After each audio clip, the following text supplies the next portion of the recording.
Hello guys, good evening.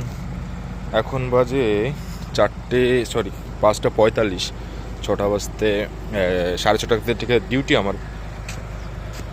Room থেকে সেজে বুঝে যাচ্ছি ডিউটিতে। আজকে থিম নাইট যেহেতু ইন্টারন্যাশনাল, এই জন্য আজকে গেরুয়া কালারের অ্যাপ্রন আছে। দিল্লিতে যখন জব করতাম তখন ড্রেসটা সাদা ছিল না, অন্য কি একটা কালার ছিল, ভুলে গেছি, ঘি কালার টাইপের। তো ওখানে আমাদের হাতে এই স্লিপ রোল করতেও দিত না। ও চলো, এইভাবেই কাজ করেছি। তো এখানে ব্যাপারটা অন্য রকমের। হ্যাঁ, স্লিপ রোল করো, যেইভাবে করো, কোনো সমস্যা নেই, কারণ ম্যাটার করেন। এখানে সব ইউরোপিয়ান গেস্ট, এই যে ঠিকঠাকভাবে ফিট বাবু হয়ে যেতে হবে। এই দেখতে পাচ্ছ, এটা লেক, আর ওটা রেসিডেন্স এরিয়া। মতলব এখানেও আমাদের অ্যামিনিটিস দিতে হয়, বা এখন এখান থেকে অর্ডার করলে এখানেও আমাদের রুম সার্ভিসের অর্ডারটা সার্ভ করতে হয়, এখানে প্লেস করতে হয়। ঠিকঠাক সুন্দর। আর এটা পেছনে দেখতে পাচ্ছ, নিউ কনস্ট্রাকশন হচ্ছে এখানে। হায়ার হবে হয়তো মেবি 2 বছর বা 2.5 বছর পর এটা ঠিক হয়ে যাবে, নতুন করে চালু হয়ে যাবে। আমাদের হোটেলের এটা অংশ অনেকটা বড় এরিয়া, প্রায় 5-6 কিলোমিটার জুড়ে এখানে হোটেলটা আমাদের। অনেক রুম আছে, প্রায় 1200 রুম আছে।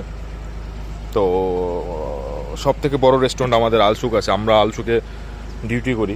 সব থেকে বড় রেস্টুরেন্ট, 572 না 570 জন, 78 জন একসাথে বসে খেতে পারে, এত বড় রেস্টুরেন্ট আমাদের। স্টাফও আছে।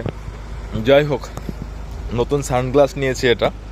এখানে মেডিকেল কার্ড পাওয়ার পর সানগ্লাসটা নিয়েছি, অনেক খুঁজে। ঠিক আছে, সানগ্লাস না, অ্যাকচুয়ালি এখানে পাওয়ারও আছে। চেঞ্জার নিয়েছি, রোদে যাবো অটোমেটিক সানগ্লাস হয়ে যাবে, যখন ইনডোর থাকবো তখন অটোমেটিক নর্মাল গ্লাস হয়ে যাবে। তো সবাই বলছিল যে এখানে পাবে না, কি বলে এটাকে, ফ্রেমটা দেবে না, লেন্সটা শুধু মেডিকেল ইন্স্যুরেন্সে পাবে। তো আমি খুঁজে ফ্রেমটাও ইন্স্যুরেন্সে নিয়েছি, লেন্সটাও ইন্স্যুরেন্সে নিয়েছি। আর এখন সবাই বলছে কোথা থেকে নিয়েছিস। তো ওদেরকে বলছি যে এখান থেকে নেবে। কেউ তো এক ইন্স্যুরেন্স কার্ডে 2টো করে নিচ্ছে, ঠিক আছে।